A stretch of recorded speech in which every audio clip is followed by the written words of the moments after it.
창세기 1장 26절로 28절 말씀, 세 절 말씀 우리 같이 보려고 하는데요. 26절로 28절 우리 함께 읽어봅니다. 하나님이 이르시되 우리의 형상을 따라 우리의 모양대로 우리가 사람을 만들고 그들로 바다의 물고기와 하늘의 새와 가축과 온 땅과 땅에 기는 모든 것을 다스리게 하자 하시고, 하나님 자기 형상 곧 하나님의 형상대로 남자와 여자를 창조하시고, 하나님이 그들에게 복을 주시며 하나님이 그들에게 이르시되 생육하고 번성하여 땅에 충만하라. 땅을 정복하라. 바다의 물고기와 하늘의 새와 땅에 움직이는 모든 생물을 다스리라 하시니라. 아멘. 할렐루야. 아멘. 오늘 어린이날을 맞이해서 우리는 무엇을 해야 할까 한번 생각해 보십시다. 도심에 운전을 하다 보면 저 안에 뭐가 있을까 유심히 보게 되는 데가 유모차입니다. 그런데 유모차에 애가 있는 경우도 있고 개가 있는 경우도 있고 그렇습니다. 그래서 개모차다 그렇게 말하기도 합니다. 저는 그래도 개모차보다는 유모차가 낫던데, 그거 보면 얼굴에 미소가 싹 도는데 무엇을 해야 할까요? 저희 집에 자녀가 셋 있습니다. 이제 다 고등학교 다 졸업해 버렸고 학교 다니거나 직장을 다니거나 그렇게 합니다. 3명이 있는데 제가 늘 한 번씩 이런 말 던집니다. 너희 3명 중에 누구든지 제일 먼저 애를 놓으면 그놈만 제대로 잘 키워줄 거다. 그놈만 제대로 온갖 좋은 걸로 다 해가지고 잘 키워줄 거다. 그래가지고 일찍 결혼해서 일찍 출산하기를 기대 바람하지 않습니다. 근데 이게 부모 욕심일 뿐인 걸로 잘 알고 있습니다만, 우리 장로교 정신에서도요, 이 출산은 매우 중요한 부분입니다. 웨스트민스터 신앙고백서 24장 2항에 보면 이렇습니다. 결혼은 남편과 아내가 서로 돕고 합법적인 자녀들을 통하여 인류가 번성하고 거룩한 종자를 통하여 교회가 번성하고 부정을 막기 위하여 제정되었다. 결혼의 목적을 잘 한번 보세요. 남편과 아내가 서로 돕는 일. 요즘은 요거 잘하죠. 그리고 합법적인 자녀들을 통하여 인류가 번성하는 것. 인류가 번성하는 건 합법적인 자녀를 통하여. 그리고 거룩한 종자. 번역을 좀 잘하지. 종자가 또 뭡니까? 종자가 뭡니까? 거룩한 씨앗을 통하여 교회가 번성하고. 교회가 어떻게 커진다고요? 자녀 출산을 통하여서 교회가 번성한다고요. 그리고 부정을 막기 위해서 결혼이라는 제도가 제정되었다. 그렇게 설명하고 있습니다. 오늘 우리에게 하나님의 주신 기회를 한번 생각해 보십시다. 하나님이 우리 교회에 부으신 은혜를 한번 기억해 보십시다. 자녀의 출생으로 채워주는 교회, 저는 그것이 원래이라고 믿고 있습니다. 제가 원래 99가지 안 좋은 일보다 한 가지 좋은 일 있으면 그것만 쳐다보고 거기에서 위로를 받고 희망을 가지는 제법 낙천적인 성격입니다. 우리가 시골 교회라 할지라도 점심도 반밖에 안 준다 할지라도, 기도해 주신 대로 부목사가 안 올라 한다 할지라도 한강 이남으로 내려오면 죽는 줄 안돼요. 천안산성이라고 이름 들어보셨습니까?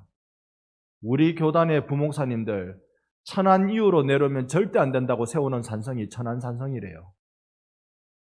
세상에. 그런다 할지라도 오늘 우리에게 주신 큰 은혜를 제가 한번 생각해 봅니다. 금요 기도회 때도 우리 유화가 금요 기도회에 나와서 특송했어요. 할렐루야. 유화가 누군지 압니까? 강동숙 집사의 딸입니다. 태어난 지 100일 좀 더 지난 그 아기가 금요 기도회에 나와서 특송했어요. 특송할 때 성도들이 그 특성을 통해 주님을 바라보는 건지 특성을 하는 유아를 바라보는 건지 눈길이 다 거기에만 꽂혀 있는 거죠. 그뿐입니까? 우리 소울이 동생이 태어났습니다. 제가 유튜브 이야기하는 겁니다. 소울이 동생이 태어나서 그 페이스북의 모습을 보니까 아기 옆에서 자기가 이렇게 코 하고 있는 그 모습 얼마나 예쁜지요. 좀 있으면 우리 화목이의 성경이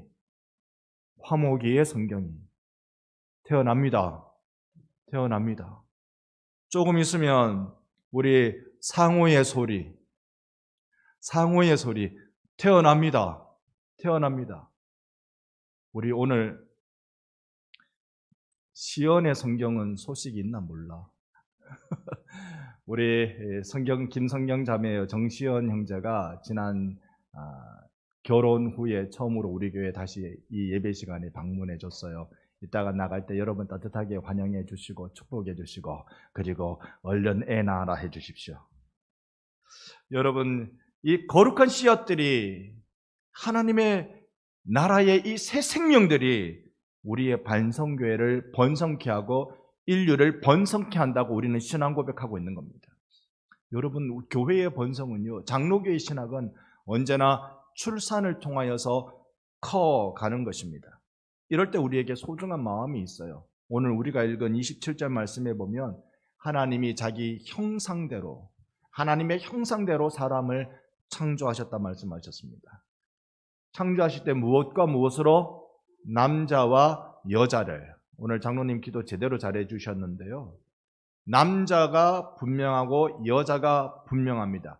애매한 것은 우리의 타락 때문에 그런 겁니다. 하나님은 남자와 여자로 지으셨습니다. 그리고는요, 이 둘이 만나서 하나님의 형상을 이어가는 방식으로 거룩한 씨앗을 주신 겁니다. 자녀는 그래서 하나님의 형상을 이어내는 그 이음에 큰 의미를 갖고 있습니다. 여러분은 모두 다 아기였던 적이 있습니다. 그리고 여러분은 여러분의 부모님이셨던 그 누구의 큰 기쁨이기도 했습니다. 우리는 이 기쁨 또한 잘 이어지기를 바랍니다. 하여튼 저는 누구든지 먼저 애 놓기만 놔봐라. 제가 하여튼 제일 잘 그냥 해줄 테니까요. 우리 집 세 자녀들 잘 듣고 있나 몰라. 여러분, 독일어로 가장 아름답게 시를 지은 사람, 이 하이네라는 시인이 있습니다. 그런데 친구가 이 하이네의 집을 방문했어요. 근데 이 하이네는 자녀가 없거든요. 애가 없는 사람이에요. 동네 아이들을 다 불러 모아놓고 파티를 하고 있는 겁니다. 이것 좀 이상하잖아요. 내 아이 생일도 아니고 난 아이가 없는데 동네 아이들 잔뜩 불러놓고 집에다 파티를 하면서 친구가 묻습니다. 왜 그랬냐고. 이 하이네가 한 말이 이것이었습니다.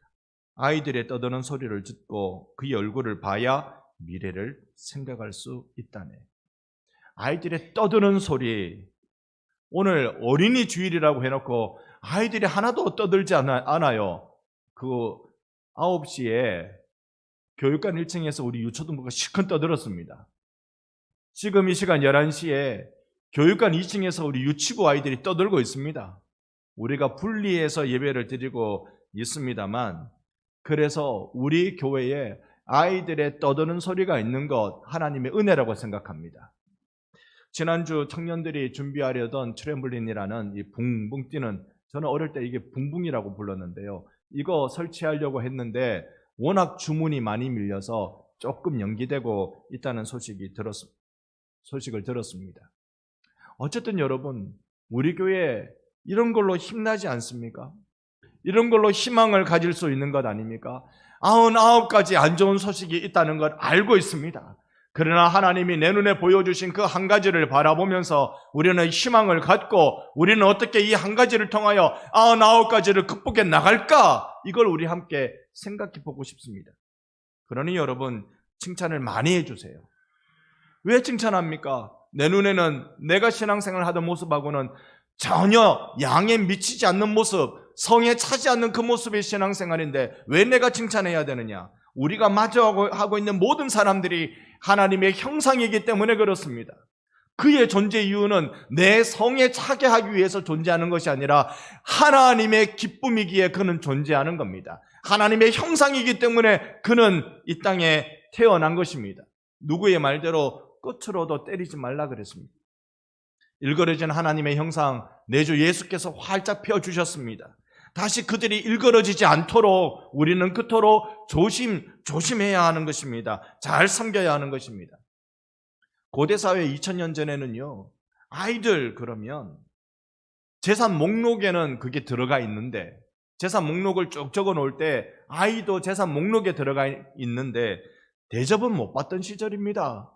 교육, 그건 어디 부잣집이나 하는 것이지 아이들 교육시킬 여유도 없고 그래야 될 필요도 못 느낍니다. 아이들은 그저 아직은 밥을 축내는 식충이밖에 되지 않습니다. 얼른 키워서 힘을 내야 나에게 노동력을 제공해 줄 텐데 라는 그런 재산 목록으로만 있을 그때 하나님이 보내신 예수께서 어떻게 말씀하셨습니까? 천국은 어린아이와 같은 자의 것이다.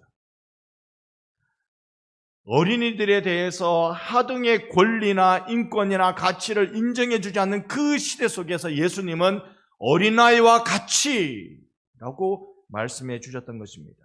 아이를 크게 대접해 주는 모습이었습니다. 우리는 자녀들을 어떻게 양육해야 합니까? 자녀에게 어떻게 신앙 양육해야 합니까? 여러분, 지금 위기인 건 맞습니다. 이렇게 낙천적인 저도 위기라는 사실 앞에 마음이, 생각이 편치 않는 것 많이 있습니다. 청소년들, 청년들, 과연 예수님을 만나고 교회 생활을 하는 것일까? 예수를 만나는 그 신앙생활일까? 우리 어린이들 가슴 속에 예수의 생명이 가득하고 넘쳐나게 충만하고 있는 것일까? 여기에 대해서 저 자신은 위기감이 있는 건 사실이라고 생각합니다. 우리가 몇 가지 것들을 좀 되짚어 봐야 돼요. 여러분, 세상은 어른들이 끌고 가야 됩니까? 청년들이 끌고 가야 됩니까? 어른들이 끌고 가서 여기까지 왔어요. 여러분, 우리 한번 되짚어 봅시다. 우리나라의 청년들이 이 사회를 얼마나 바꾸어 냈는지 말입니다. 여러분이 청년의 시절 때, 여러분이 피 끓는 청년의 시절 때 얼마만큼이나 이 사회를 바꾸어 냈는지 우리 한번 되짚어 봅시다. 4.19 혁명 기억하십니까? 여러분, 5.18 군사 쿠데타 일어났을 때요, 그걸 뒤집어낸 이 민중 대항쟁이라고 말하는, 그래서 대통령을 우리 손으로 뽑게 만드는 직선제를 만들어낸 그 서울의 넥타이 부대들을 여러분 기억하십니까? 이 세상의 중요한 변곡점은 대부분 청년들이 만들어냈습니다. 기성세대가 다 잘할 수 있다는 착각을 우리는 빨리 버려야 됩니다. 청년들에게 세상을 넘겨줄 마음을 가져야 하겠지요. 어린이들이 맞이할 세상은 그런 그들의 것이 되어야 할 것입니다. 선교지를 택하더라도요, 요즘 중요하게 보는 게 평균 연령입니다. 평균 연령이 얼마냐에 따라서 선교지를 선택하는 기준이 되기도 한다 그럽니다. 지금 우리나라 주민등록상 평균 연령은 45세입니다. 우리나라 평균 연령이 45세예요. 그리고 우리가 섬기고 있는 스리랑카는 평균 연령이 34세입니다.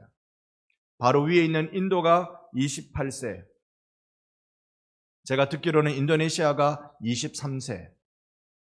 그러니까 젊은이들이 많은 그곳에 선교지로 가야 희망이 있다, 그렇게 말하는 것이죠. 생기가 있어 보이고 미래가 있어 보이는 것이 청년들, 어린이들이 가득한 곳일 것입니다. 사실 우리는 청년들에게, 청소년들에게 우리의 것을 내어줄 마음을 가져야 할 것입니다. 우리 교회도 젊어져야 할 것입니다. 이 말하는 건 참 부담스럽죠. 가능할까? 우리 교회가 젊어질 수 있는 방법은 무엇일까? 젊은이들의 선택과 결정을 존중해주는 교회가 되면 젊은이들은 몰려올 거라고 믿습니다. 젊은이들의 이야기를 듣지 않으려 한다면 그들은 그들의 이야기를 듣는 곳으로 가려고 할 거예요. 이거 우리의 지금 중요한 선택의 순간이라고 생각을 합니다. 당회도 젊어지고 있습니다. 40대 초반의 장로님이 있는 곳이 우리 반성교회입니다. 지난번에 장로 인지식을 위하여서 고시부 모임을 할 때 얼마나 많은 고시부 부원들이 저를 부러워했는지 모릅니다. 반성교회에 이런 젊은이가 장로가 될 준비를 하고 있었냐고 얼마나 많은 분들이 부러워했는지 모릅니다. 우리 당회에 50대, 60대 초반의 장로님들로 구성되어져 있습니다. 그러면 이 목사는요, 이제 겨우 5학년 됐습니다. 우리 교회가 그런데 이 젊어짐이라고 말하는 것, 이건 중요한 하나를 빼버리고 나이만 이야기하면 안 됩니다. 그게 뭐냐면 예수가 다음 세대에 잘 전달되고 있느냐, 예수 생명이 다음 세대에 잘 흘러가고 있느냐, 이게 제일 중요한 일이지요. 신앙의 유산을 잘 전달하는 방법은 무엇일까? 오늘 그걸 고민해 보고 싶습니다. 억지로 한다고 되는 일이 아니라는 거 우리 잘 알고 있습니다. 어떻게 해야 할까요? 제가 부목사로 있을 때 어느 교회에 담임 목사님 설교를 듣고 제가 깜짝 놀랐습니다. 여러분의 자녀들 신앙생활 똑바로 잘합니까? 주일 잘 지킵니까? 청년부 예배 나가고 중고등부 예배 나가고 잘합니까? 잘 안 하면 다리 몽둥이라도 부셔서라도 하게 해야 될 거 아닙니까? 주일 놀러 가려고 그러면 다리 몽둥이 부숴보십시오. 이야, 깜짝 놀랐습니다. 그 목사님 아들도 제가 중고등부 담당 목사였는데 교회 안 나올 때 있던데, 그 다음날 다리 안 부서졌던데. 여러분, 우리가 어떻게 하면 신앙의 유산을 잘 전달해 줄 수 있을까? 사실 그 욕심 때문에 이런 잘못된 표현도 나오지 않았겠습니까? 우리에게는 신앙의 유산을 잘 전달하는 이것이 제일 소중하잖아요. 그게 어떻게 가능하지요? 지금 이 시대는 메말라져 있는 시대인 건 맞습니다. 1980년대, 90년대 신앙생활 하셨던 여러분들은 그때의 그 감동을 아실 거예요. 그때 정말 간절했던 이 나라의 부흥기라고 말하는 그 은혜의 물결을 여러분 잘 알고 계십니다. 지금은 메말라가는 시대라고 말하죠.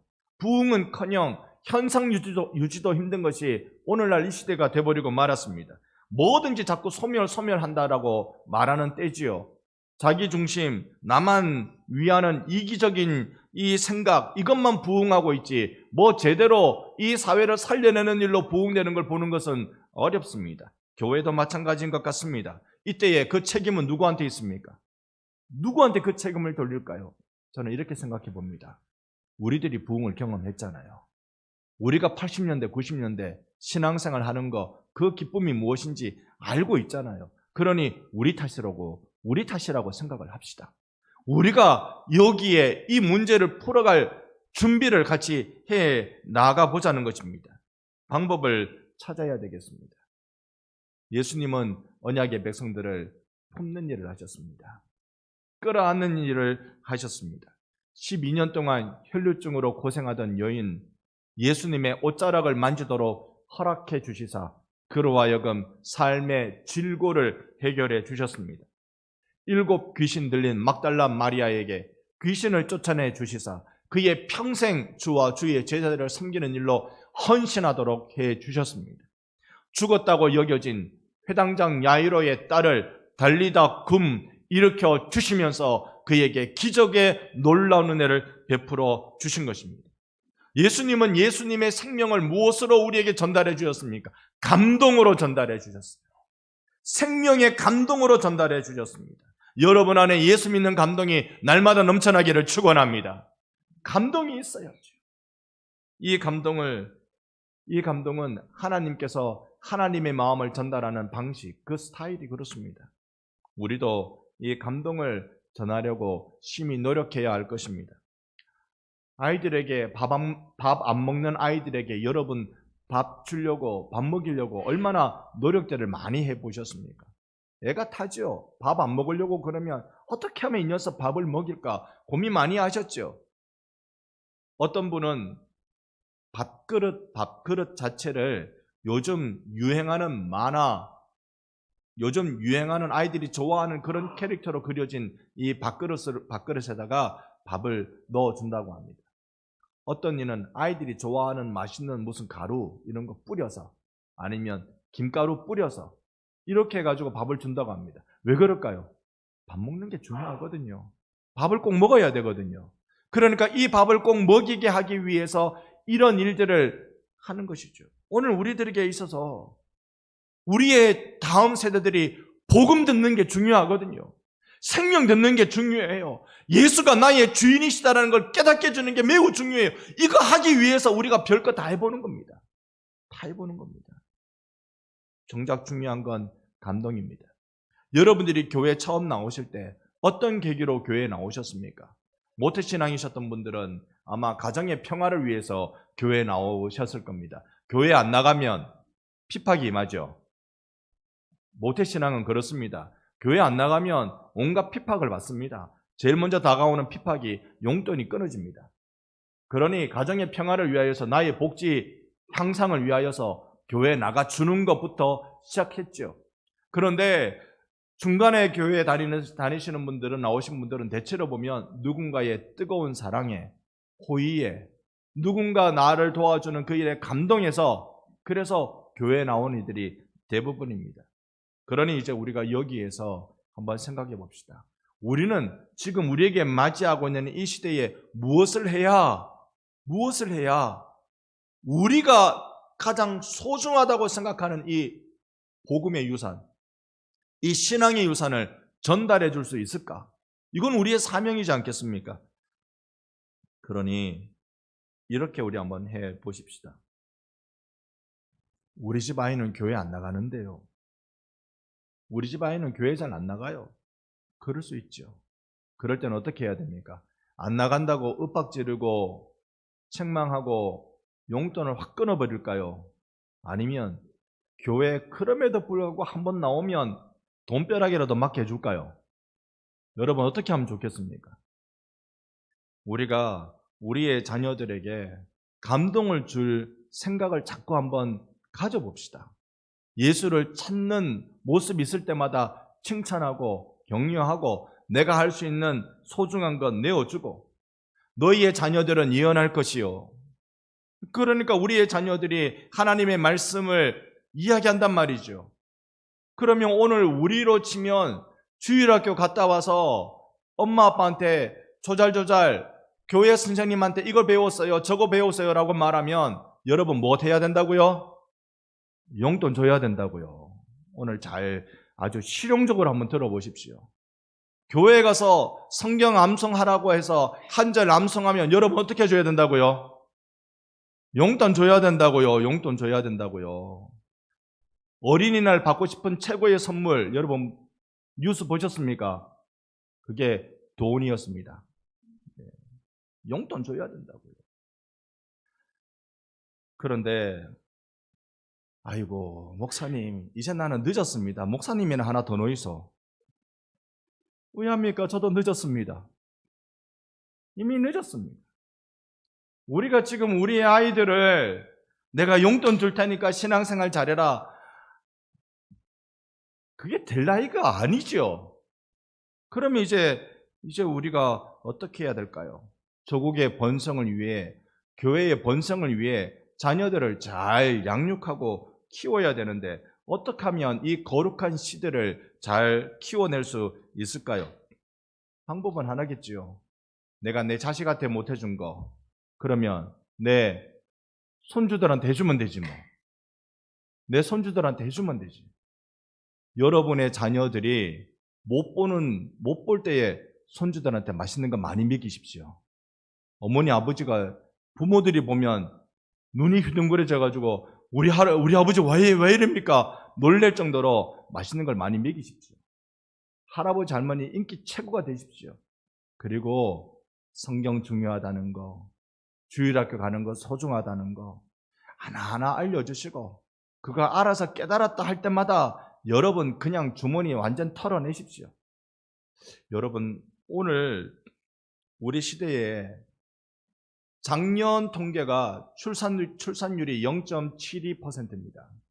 그러니까 남녀 2명이 만나서 애를 0.72명을 낳는다라는 뜻이죠. 그 걱정됩니다만 저는 이게 또한 이런 위기가 우리에게 기회라고 생각합니다. 어떤 기회예요? 우리의 자녀들이 이런 위기 속에서 둘이 결혼해서 0.72보다는 더 많이 나오면 10년, 20년 뒤에 이 기독교의 지형이, 기독교 인구 지형이 어떻게 바뀌겠습니까? 이게 전도 아니겠습니까? 요즘처럼 전도 전혀 불가능할 것 같은 이 시대 속에서 자연 증가라는 이 방식으로 우리가 이게 되게 해준다면, 그런다면 10년, 20년 뒤에 어떤 모습으로 교회의 위상이 바뀌어져 있을까요?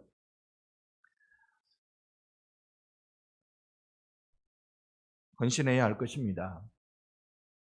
출산하는 부모님들, 아기를 놓는다고 능사가 아닙니다. 아기를 놓고 난 뒤에는 주님이 내게 주신 거룩한 씨앗을 하나님 나라 큰 나무 되도록 헌신하시기를 바랍니다. 기도하고 준비하세요.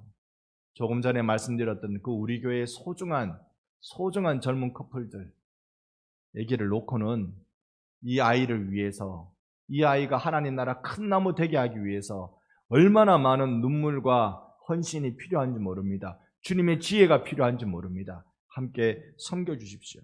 그리고 그들을 보고 있는 조부모님들 계십니까? 내 아들, 내 딸들에게 못해준 거 이 손자, 손녀들한테 그냥 해주십시오. 아끼지 말고 해주십시오. 그런데 우리 성도 여러분, 이건 한 가정사에 있을 법한 이야기고요. 교회는, 우리 성도들은 내 몸 아파 낳은 자식이 아니라 마음 아파 낳은 자식이 여러분에게는 꼭 있으시기를 바랍니다. 정말로 우리 교회 아이들을 바라보면서 마음 아파 낳은 아들 하나, 딸 하나는 여러분 갖고 계시기를 바랍니다. 주일날 9시에 교회 나와보세요. 그러면 아이들이 예배드리는 모습을 볼 수 있습니다. 그런데 불안해하는 아이도 있고, 힘들어하는 아이도 있고, 교회 왔는데도 욕을 많이 하는 아이도 있고, 여러 다양한 모습의 아이들을 볼 수 있습니다. 우리가 보기에는 아하, 이게 뭔가 문제가 있구나 싶은 그런 모습을 보여주는 아이들도 분명히 있습니다. 그때 여러분 가슴앓이를 해주시라고요. 교회의 주일학교 아이들을 보면서 여러분이 가슴 아파해 주시라고요. 그래서 그 가슴 아파해 주시는 그 사랑의 마음이 흘러 들어가서, 감동으로 흘러 들어가서 그 한 사람이 여러분의 따뜻한 사랑 때문에 이 나라를 번성케 하고 이 가정을, 이 교회를 번성케 하는 하나님 나라 큰 나라가 되도록 여러분 섬겨주시를 간곡히 부탁드립니다. 우리 함께 이 일을 같이 해 보십시다. 감동을 주는 일 하는 것입니다. 내가 지금 섬기고 있는 이들이 누구입니까? 오늘 본문 26절의 말씀을 보면 하나님이 이르시되 우리의 형상을 따라 우리의 모양대로 우리가 사람을 만들고 라고 말씀하고 있습니다. 그러니까 사람은 하나님의 모양, 하나님의 형상대로 지어졌습니다. 하나님은 이 끝자락에 보면 모든 것을 다스리게 하자라고 하셨습니다. 그러니 세상의 통치권마저 우리 인간에게 내어주시는 것이 하나님이셨습니다. 그 하나님은 우리 한 사람 한 사람을 세워서 세상을 다스리는 통치권자로 세우기를 원하십니다. 광고 시간에 김윤희 권사님이 돌아가셨다는 소식을 전했습니다. 금요일 저녁에 대단히 위독하십니다 라고 아드님이 저한테 전화해 주셨어요. 임종예배 해줄 수 있으시냐고. 그래서 지금은 금요 기도회를 곧 시작해야 돼서 어려운데 내일 아침 일찍 가겠습니다. 그래서 토요일날 아침 8시에 가서 임종예배를 드렸습니다. 이미 의식이 없으시고요. 산소호흡기에 의존해서 계셨습니다. 거기서 하는 수 없이 그래도 귀는 들리시겠지, 영과 영이 서로 왔으니 만나 교감이 이루어지겠지 싶어서 찬송가를 한참을 불러드렸습니다. 찬송가 부르고 성경 말씀 전하고 축복하고 축도하고 그렇게 인종 예배를 드리고 그날 오후에 돌아가셨다는 소식을 듣습니다. 김윤희 권사님이 늘 저랑 전화통화하면 외울 정도로 전화통화하시는 내용이 똑같아요. 목사님 잘 계시지요? 예. 사모님도 잘 계시지요? 예. 목사님의 세 자녀들도 잘 있지요? 예. 목사님 비산동의 부모님도 잘 계세요? 예. 목사님 교회의 장로님들 잘 계시지요? 예. 목사님 우리 교회 권사님들 잘 계시지요? 예. 우리 교회 박영희 권사님 잘 계시지요? 예. 저는 그분과 통화하면 예라고 말만 하면 다 됩니다. 저한테 이런 말이에요. 제가 목사님을 위해서 많이는 못해도 하루에 3번은 꼭 기도합니다. 저는 여러분들이 저를 위해 기도 많이 해주신 줄로 믿고 있습니다. 그런데 생각해보면 김윤희 권사님이 제일 많이 해주신 거 아닐까? 하루에 3번은 꼭 기도합니다. 우리 아버지, 우리 어머니보다도 더 많이 기도해 주시는 것 같아. 이분이 다 머릿속에 꿰고 있어요. 어느 장로님 이것까지 다 꿰고 있어요. 그렇게 할 수 있었던 것은 우리의 이름을 부르며 구체적으로 하나님께 기도하고 계셨기 때문에 그렇습니다. 여러분, 우리가 감동을 전달한다는 것, 천국의 기둥을 세운다는 것, 그건 얼마나 복된 일인지 모릅니다.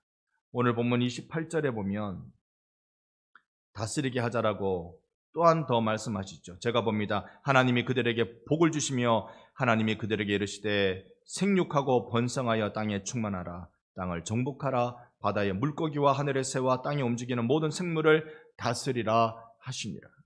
생육하고 번성하고 충만한 우리 교회가 되기를 소망합니다. 그리고요, 이럴 수 있도록 우리는 이런 일이 일어날 수 있도록 환경을 만들어주는 역할을 해야 되겠지요. 나라가 못하면 우리가 합시다. 어쨌든 계모차 대신 유모차를 보고 싶으니까 우리가 합시다. 출산을 돕고 육아를 도와봅시다. 우리가 어떻게 해요? 방법은 찾아봅시다. 우리가 아비 된 마음, 하레비가 된 마음을 갖는다면 못할 것 또한 무엇 있겠습니까? 교회에 아이들이 가득해지도록 충만할 수 있도록 해보는 것, 제가 너무 허황된 꿈을 꾸고 있는 것입니까? 우리가 헌신하면, 우리가 이 일에 헌신하면 저들은 땅에 충만해지고 만물을 다스리는 주님의 왕같은 제사장이 될 줄로 믿습니다. 감동을 전합시다. 지시하고 책망한다고 바뀌어지지 않습니다. 여러분도 그러셨잖아요. 누군가 내 앞에서 내가 이거 잘못됐다 저거 잘못됐다 책망하고 따져들면 그 앞에서 어쩔 수 없이 인정하는 듯 거짓 행세할 수는 있어도 전혀 감동이 없습니다. 그 가르침을 따르고 싶은 마음은 전혀 없습니다. 오히려 감동을 주기 시작하면 죽기 살기로 나설 것입니다. 주를 위해 죽기로 살아갈 자도 살리고자 죽을 자도 사실 젊은이들입니다. 우리의 다음 세대들입니다. 저들이 천국의 기둥입니다. 성경은 이 기둥을 이렇게 불렀습니다. 역대하 3장 17절 말씀 같이 읽어봅니다. 그 두 기둥을 성전 앞에 세웠으니 왼쪽에 하나요 오른쪽에 하나라. 오른쪽의 것은 야긴이라 부르고 왼쪽 것은 보아스라 불렀더라. 아멘. 성전의 기둥. 우리 교회 건축물은 기둥이 없지요. 가운데 기둥이 있다든지 이런 기둥이 없어요. 성경에서 말씀하신 기둥은 이 보아스와 야긴이라는 기둥은 뭔가 건축물을 떠받들고 있는 그런 기둥이 아닙니다. 오히려 전봇대와 같이 성전 앞에다가 두 기둥을 우뚝 세워놓는 겁니다. 노수로 만든 기둥을 세워놔요. 노수로 만든 이유가 있습니다. 그것은 바로 해가 뜰 때, 성전은 동쪽을 향하여 문을 열었으니까요. 해가 뜰 때 햇빛이 이 두 기둥에 비춰오면 이 노스의 햇빛이 반사되어서 성전 아래에 마을을 형성하고 있는 이스라엘 백성들에게 환하게 비춰지도록 하도록 만드는 것이 보아스와 야긴입니다. 우리의 자녀들이 성전 기둥 되기를 소망합니다. 그래서 저기에 하나님이 세우신다. 저기에 하나님의 능력이 있다. 말해주는 그런 일들이 일어나기를 원합니다. 세상이 다 보도록 세워지는 기둥, 무언가 떠받들고 있다고 힘들어서 떨고 있는 기둥이 아니라 하나님의 빛을 뜨겁게 반사해내는 그 기둥으로 세워지는 것, 우리가 꿈꾸는 기둥입니다. 현재에 우리는 큰 혼란이 있을 수 있습니다. 내가 그걸 할 줄 모르는 이유는 나에게 그만큼 상처가 깊고 나에게 그만큼 힘든 일이 있었기 때문일 수도 있습니다. 그러나 여러분, 주의 도우심을 구하십시다. 예수가 온 세상의 왕이신 줄 나는 믿기에 이 자녀들을 왕이신 예수께 맡깁니다. 우리가 이제 정신을 더 바짝 차리고 복음으로 감동을 전하러 다니십시다. 우리 주일학교 위에서 말입니다. 지난 주 중에 참 복된 소식 하나 듣습니다. 우리 출양 성도 중에 미국에 있는 박용덕 목사님이 연락을 주셨죠. 우리 박용호 집사님의 동생 되시는 분이십니다. 우리 교회에 주일학교 교육과 전도의 일을 위해서 꼭 서주서 주십시오라고 큰 헌금을 전달해 주셨습니다. 여러분, 우리 출양 성도분들요, 이루고 싶은 마음들을 가지고 있는 분들이 많이 있어요. 많이 있어요. 우리가 이분들과 함께 어우러져서 우리의 이 소중한 일들, 예수의 복음을 감동으로 다음 세대에게, 이 지역에 있는 불신자들에게 전해나간다면 여기가 하나님의 나라가 될 것이고, 여기에 하나님 나라의 나무가 있으면 그 나무가 숲을 이루는 기적이 일어나게 될 것입니다. 오늘 우리 같이 해보십시다.